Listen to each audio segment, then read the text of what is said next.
بەڵێنەکانی حکوومەتی ماوە بەسەرچوو بۆ بە قەزاکردنی خورماڵ تەنیا لە چوارچێوەی قسە و بڕاری سەر وەرەقەدا ماوەتەوە، بەکردار هیچ بەرەو پێشچوونێک لە قەزاکەدا ڕووی نەداوە.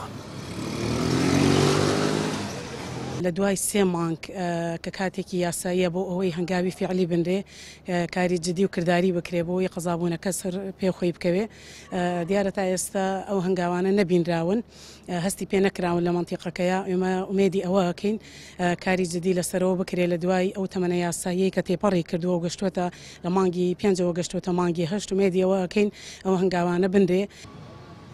3 مانگ تێپەڕ دەبێت بەسەر بڕیار و مەرسومی هەرێمی بۆ بە قەزابوونی خورماڵ.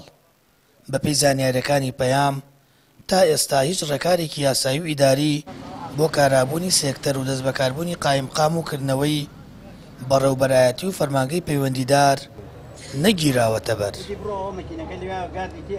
گەتۆ خزمەتی میلەت پێیت و خاوەکەی بەخوا فێڵاوەکانی بۆ داهانێت، بەس دوورە لە قەزای خورماڵ، دوورە باوەڕ ناکەم. ناکرێ ئەبێ لە پایتەختەوە بکرێ. ئێمە تەنیا ئەوەمانوێ لە پایتەخت ئیمزایکە نەخۆوان ئەڕێن ئەیکەین بەدا شەیکەن تا سێڵە دەکرێ. بۆ خۆی ئێستا هەڵەبجە ئەوە چەند ساڵە بڕاری مەحافەزەبوونی لێ دراوە، هێشتا وەکو هێشتا لە شەتی وەکو پارێزگا مامەڵەی بۆ ناکرێت، هەم لەلایەن حکوومەتی عێراقیشەوە نەکە لە عێراوە. دا بە قەزابوونی خورماڵیش وا ئەزانم ئەو چەندی پێچووە ئێرەش لەوە چێ 2 ئۆنەی پێ بکێ. ئەگەر ئەو 4-5 ساڵە لەوەی چێ ئەمیش بچێتە 10 ساڵ و هەر ئاوا وردە بڕوا وردە.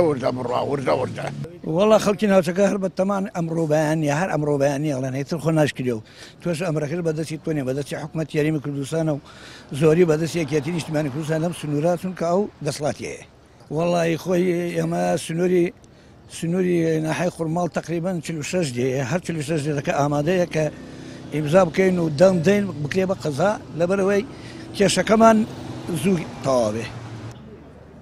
هاوڵاتیانی قەزای خورماڵ دەڵێن بڕوایان بە بەڵێن و بڕارەکانی حکوومەت نییە بۆ بە قەزاکردنی شارەکەیان، چونکە ئەوە چەند ساڵێکە پرسی بە قەزابوون بووەتە باس و خواستی ڕاگەیاندن و لە ئەرزی واقعدا هیچ گۆڕانکاریەک لە ڕووی ئیداری و کارگێڕیەوە نابینرێت.